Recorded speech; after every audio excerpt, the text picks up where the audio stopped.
guys, welcome back to my channel. My name is Heidi, and in this video we're going to be talking about all of the tips and tricks that I use that help me to read more, especially in my life. I work full-time. I also have 2 girls. I'm a wife. I have other responsibilities. So these are the tips and tricks that I use to help me meet all of my reading goals and really set aside time to allow myself to read. So if you would like to hear the 5 tips that I have to help increase or set aside time dedicated just to reading, then go ahead and keep watching.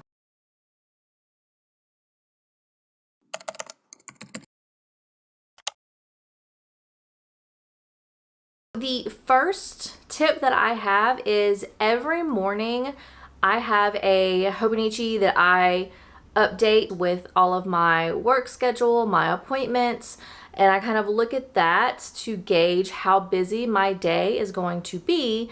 I will use my planner and set aside chunks of time. Usually I do a 9 o'clock break because I work at 6 a.m. every morning. So I usually have a 9 o'clock break, and then I'll have like a 2 o'clock break, and each for 15 minutes. I will also set aside my lunchtime as reading time. So I'll eat my lunch, read a book during that time frame. The other thing that I do for my planning purposes is at 9 o'clock, if anybody has watched, I have another YouTube channel in which all I talk about is planning. So if you'd be interested to see kind of how I plan my day, then I'll link the location or the YouTube channel below, and also probably put it someplace up here. But in my Hobonichi, my planner, I set aside time from 9 p.m. until usually about 11:30, and that's me time. That's whenever the house is quiet, everybody's in bed, and that is just for me to read or fold laundry, although that's not nearly as fun. But that's kind of my dedicated time. So I have like 2.5 hours every single day set aside that I can use to read, watch some TV, do things that I just wasn't able to do during my work schedule or during my regular daytime activities.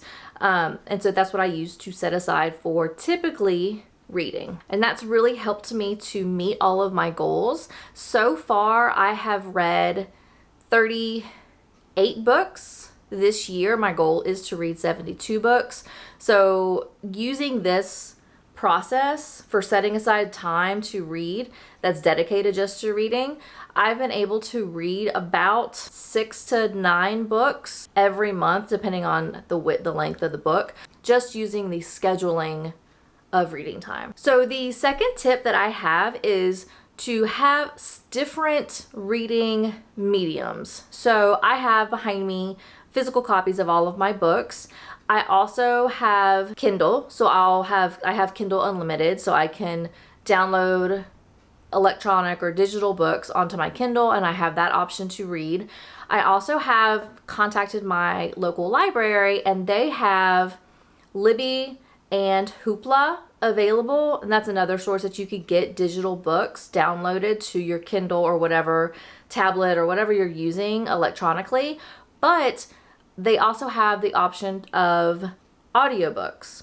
So I typically have a physical book that I'm reading. I have a digital book that I'm reading on Kindle, and then I also usually have an audiobook that I can listen to in the car. So having different mediums might also help benefit you. So if you're driving to the office every single day, having an audiobook that you can listen to on the way to and from your work can help you set aside time just to read or read. I consider audiobooks as reading. Typically, whenever I'm doing an audiobook, I usually try to read the either physical or the Kindle version of that same book. Just that way I have that option, but it's not necessary. I've done 100% audiobook, and that's another way to kind of set aside time and allow you to read more. The third tip is to find the genre that you enjoy. So I have realized within the last 1.5 years or so of me really dedicating time to reading, I gravitate mostly to romance and young adult. And then the young adult is usually young adult fantasy or young adult like mystery are usually the ones that I enjoy the most. If I really just want to set aside time and just binge a book, romance is usually the way to go for me. So I know what genres I enjoy, and having those books, it makes me excited to read. I did last year, and I am doing this year as well, trying to broaden my reading, I don't know what the word is, my reading, whatever. I'm trying to broaden the types of books that I read. So I'm also trying every month this year to read a classic, and also I'm doing like the Rory Gilmore challenge, and that challenge on Storygraph has a bunch of different books that are outside of my normal romance young adult genre that I'm reading. So I'm usually reading every month a classic and a book from the Rory Gilmore challenge. And then the rest of the books that I read for the month are all up to me, whatever I feel like reading. So you need to focus if you're really just trying to increase your reading and set aside and time to read and actually reading more books than you currently are. Try to figure out what genre makes the most sense for you and what you really enjoy reading, and only focus on that going in until you kind of get into a pattern, and then you can branch out.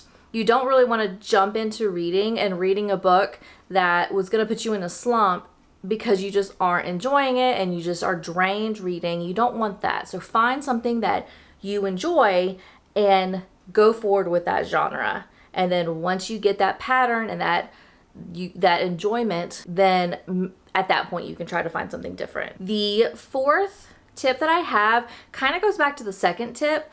Of the fourth one is to have multiple books on hand to read. So I typically, like I said earlier, I have a physical book, an electronic book or a digital book, and an audiobook. So that kind of helps me have different methods to read, but it also allows me to take a break if I am kind of getting burnt out or bored on a particular book. I can pick up a different one at the same time to try to get me reading again. So I know some people don't really enjoy having multiple books. They want to focus just on one book. I typically usually have 2, maybe 3 books that I'm reading at the same time. Usually it's 2 actual books and then 1 audiobook that I've got as well. But I usually only have 2 books on hand that I'm reading that I kind of go back and forth between, because I might feel like doing a romance one day, and then if I don't get finished that book that one day, then maybe the next day I don't really feel like going back to that romance book. I want to pick up a young adult fantasy book or a young adult mystery book or something else, and then I'll kind of flip-flop back and forth. And that's a way that I have to kind of keep me out of a slump, because I don't want to just go in and try to read for one full week, one book that I might not be enjoying 100%, and then I'm just trying to force my way through it, and then at the end of the week you're like, I don't want to read anymore. I didn't enjoy reading that book, and I don't want to read anything else. So having separate books on hand might help you get to stay out of that slump. If you really want to read a book, but it's not exactly your cup of tea, or it's not exactly something that's entertaining to you to where you're just like engulfed in the story and you just want to binge read it, having another book might help you not get burnt out. And then the 5th tip that I have is to set realistic expectations for how much you want to try to read. So I have set myself a challenge of reading 72 books in the year. At the beginning of the year, I really didn't know if I was going to make it. I thought that was way too optimistic for me to try to expect myself to do. But as I was kind of, getting my scheduling down and I was finding books that I really enjoyed, I realized that that's actually not so out of left field for me to actually be able to read 72 books. That's actually quite attainable. But I'm not the type of person where I'm like, I want to read 300 books. That's just not realistic for me, for my life, what I have responsibility-wise. and just the amount of time that I can dedicate every day to reading is not on the level of 300 books a year. So I think me setting aside my 2 breaks, my lunch break, my 2 hours in the afternoons that I could use to read, where I don't have to read, but I have that time set aside to read. I've been able to set realistic expectations of 6 to 9 books a month for me to read. But if I don't read 6 to 9 books, that's okay, and I'm okay with that. I'm not holding myself to where I'm, really just, I have to get these books read. I will say there have been months where it's literally the last day of the month and I'm like 75% through with a book, and I'm forcing myself to read it because I just mentally want to say that I finished that book within the current month. But I don't try to do that if I have 6 books on my TBR that I still haven't read. I'm not going to force myself to try to do that. So I set realistic expectations. If you only can read 1 book a month, great.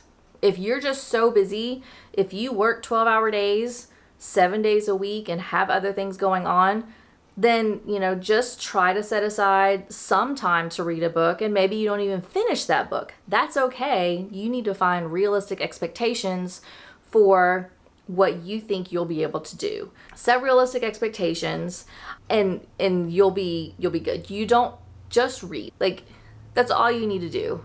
Just pick up a book, pick up an audiobook, pick up a digital book, just pick up something and read. I think these tips have definitely increased me and how much I'm able to read and how much I'm enjoying reading.